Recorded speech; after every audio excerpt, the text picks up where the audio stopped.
So the cyber security threat landscape. So it can be divided into mainly four parts. What are the attack targets? What are the attack motives, attack actors, and attack vector and medium? So firstly, attack target means that what company, what organization they are going to attack, like critical infrastructure, business intelligence, personal identifier informations. So they are going to mainly target this organization only. Attack motives. So what can be the motives? It can be due to disruption of services, cyber espionage, financial frauds, and attack actors can be nation states, the advanced persistent threats, as I mentioned earlier, cyber criminals, hacker groups, malicious insiders. Insider threat is also very much an important thing, because we have seen that nowadays insiders are also a major problem in cybersecurity. Then attack vectors and mediums. Attack vectors and mediums means how they are going to attack the systems. So there can be botnets that a person has taken control of other PC and then he can launch attack from there. There are vulnerabilities and exploit toolkits, social engineering, ignorant users. So social engineering also through different social media, they can try to gain information from you. And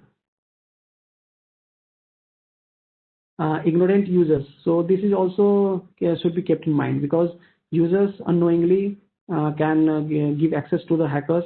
So there should be proper education and awareness among the individual level that how to use the internet or other services. So now we come to building cyber security capabilities. So firstly, we are going to see that what are the must-haves we should have in our organization so that the problem of this threat is minimized. So firstly, the inventory of devices and softwares. So we should always know that what we are having, so that we can't protect, we don't know what we have. Means we should know that what devices we are having and what things to be protected. So we should have a inventory of every devices, and means complete hardware and inventories there. And second is the control use of administrative privileges.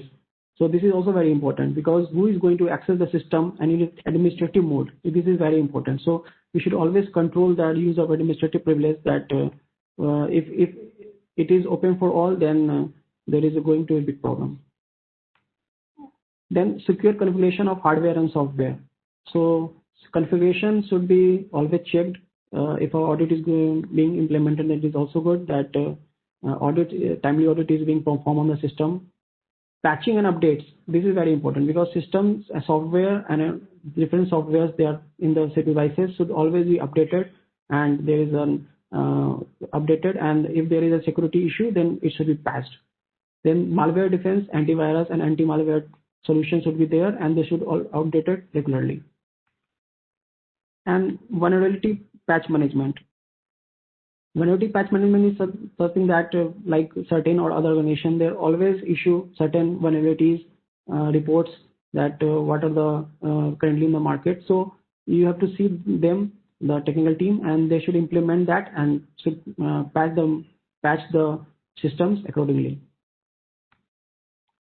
So cyber resilience, how we can save ourselves, and what are the principle of that. So principle there, it's based on 4 principles: anticipate, withstand, recover, and evolve. So we should have the technology capability and technology to anticipate that what threats are going to come, and we should prepare for every likelihood. Then in the second case, if somehow the threat or some cyber security incident happens, then we should able to withstand it, we should able to respond it, and then recover from it very quickly, so that the effect is very minimum, and then learn from that problem, and then we should create the knowledge so that such incident is not repeated in future. So there is a simple graph to show what is the impact of a cyber attack. So cyber attack, there are mainly 3 phases. Like firstly, the cyber criminal or hacker will enter into the system. After some time, we will detect it, and then recovery process will be initiated. So in that scenario, how we can minimize the impact? So there are 4 different controls. We will show one by one. The first is the protective control. If protective controls are put in place, then we can increase the work factor for the attacker. Means that attacker will have to work more to gain access into the systems. And second is the detective control. Detective control is there, then we can rapidly respond to an incident. Then third is containment control. Containment control is that if the incident has happened, then we can quickly contain it. And finally is the recovery controls. Recovery controls states that the whatever time the incident has happened and the time of recovery should be minimized. And finally, if we see that if all four controls are there, then the effect of cyber incident is very less.